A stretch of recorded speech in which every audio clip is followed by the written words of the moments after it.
Welcome to Of Another Fold, where music, film, and sports collide with real stories. Here, legends are more than headlines, and every journey reveals the human behind the fame. Settle in, another story is about to unfold. Queen. A stadium roars like thunder. Thousands of voices rise in perfect unison as Queen commands the stage with impossible power. It's a moment burned into music history. But behind that iconic image lies a contradiction the world never fully understood. How did a band so theatrical, so experimental, so defiantly different become one of the most universally beloved groups in rock? This documentary asks a central question: what made Queen not just successful but immortal? To answer it, we'll explore the rise of four outsiders who fused opera, rock, and raw emotion into something the world had never heard before.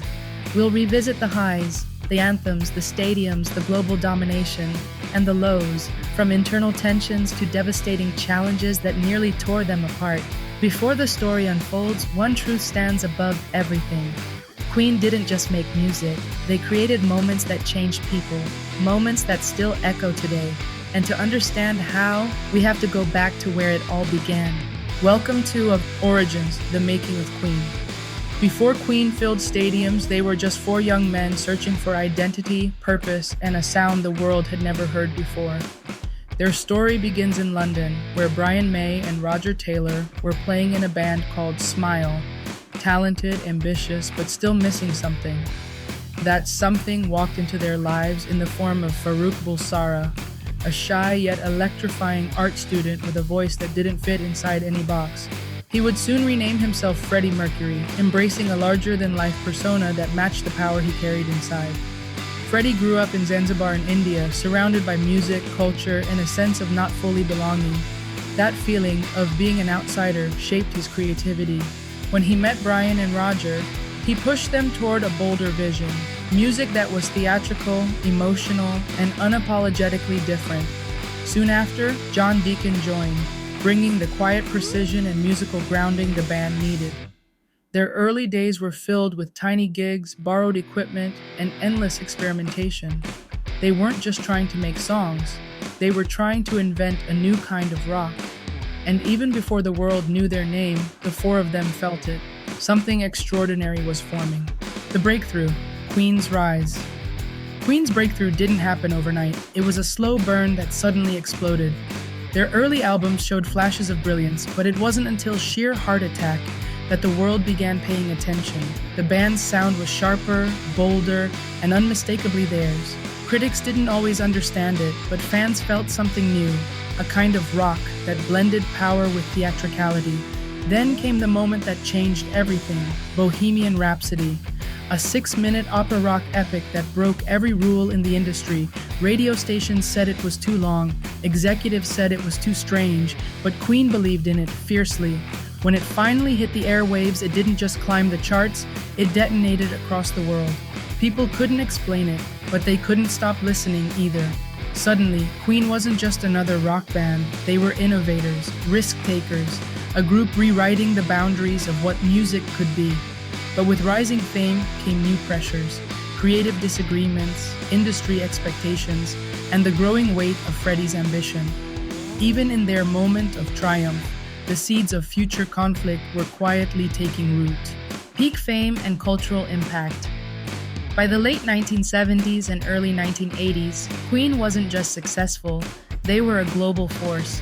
Their concerts became legendary for their scale, their energy, and Freddie Mercury's unmatched command of the stage.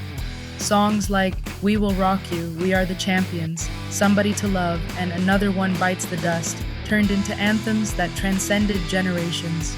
Queen didn't just top charts, they shaped culture itself. Their sound was fearless. One moment they were delivering hard rock riffs, the next they were blending gospel, funk, opera, and pop.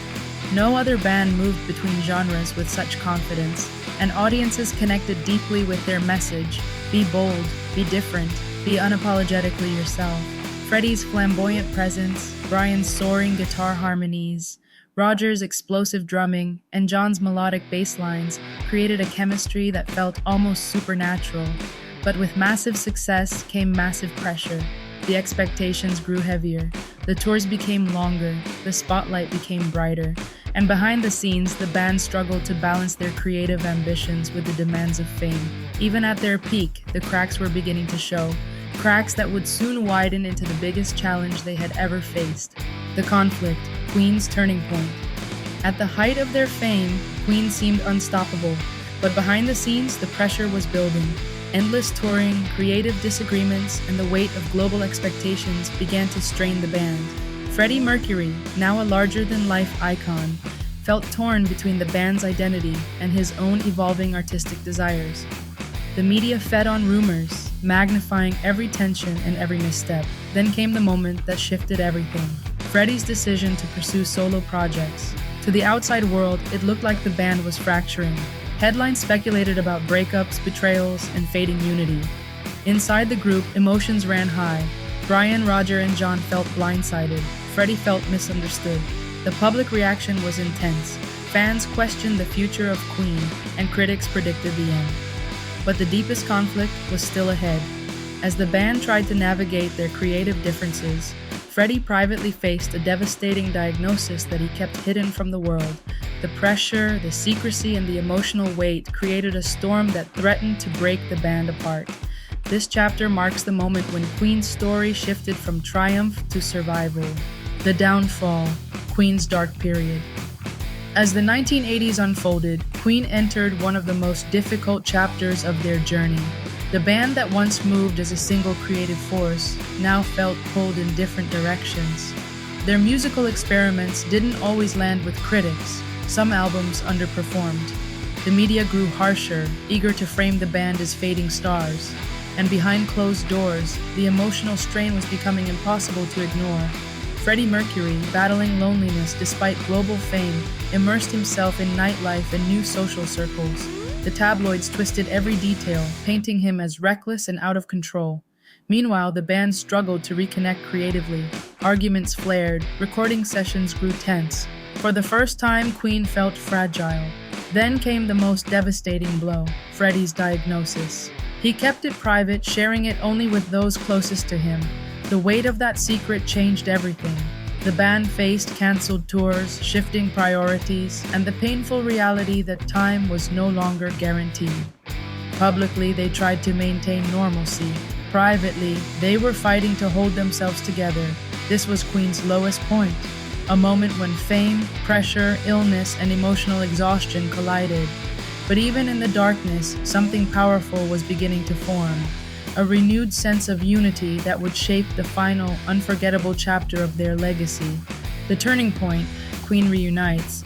In the middle of their darkest chapter, something unexpected happened. Queen found their way back to each other. The conflicts, the distance, the creative tension, all of it suddenly felt small compared to what Freddie was facing. When he finally shared his diagnosis with the band, the reaction wasn't anger or fear, it was unity. A quiet, unspoken agreement that whatever time they had left together would be meaningful. This moment changed everything. The arguments stopped, the egos faded. The music became the priority again. Freddie, determined to keep creating, pushed himself into the studio with a level of focus and vulnerability the band had never seen before. Brian, Roger, and John rallied around him, writing, recording, and experimenting with a renewed sense of purpose. Their sessions became sacred, a space where Freddie could pour his heart into every note, and the band could support him in the only way they knew how, through music. This wasn't about charts or critics anymore. It was about legacy, love, and the bond they had built over decades. The turning point wasn't a single event, it was a realization. Queen was more than a band, they were a family, and together they were about to create some of the most powerful music of their entire career. The comeback, Queen's final evolution. What came next wasn't a traditional comeback, it was something deeper. With their unity restored and their purpose sharpened, Queen entered a period of extraordinary creativity. Despite Freddie's declining health, the band produced some of the most powerful music of their career. Songs like I Want It All, The Show Must Go On, and These Are the Days of Our Lives carried a new emotional weight, a blend of strength, vulnerability, and defiance. Freddie pushed himself beyond limits, recording vocals with a determination that stunned everyone around him. Brian, Roger, and John matched his energy, writing music that honored both the band's legacy and the moment they were living through. The public felt the shift. Fans sensed the emotion behind the songs, even if they didn't yet know the full story. Queen wasn't reinventing their image, they were revealing their truth. Their music became more intimate, more human, more timeless. And as the world listened, something remarkable happened. Respect turned into reverence. The band that once shocked the industry was now celebrated as one of the greatest creative forces in rock history. This chapter marks Queen's rise not back to fame, but to immortality. Legacy and final message: the immortal story of Queen. Queen's legacy isn't measured in albums sold or awards won. It's measured in the way their music continues to move people across generations. Their story teaches us that greatness is born from courage. The courage to be different, to take risks, to embrace who you are even when the world doesn't understand you. Freddie Mercury, Brian May, Roger Taylor, and John Deacon didn't follow trends. They created their own universe, blending rock, opera, emotion, and spectacle into something timeless. Their impact on culture is undeniable.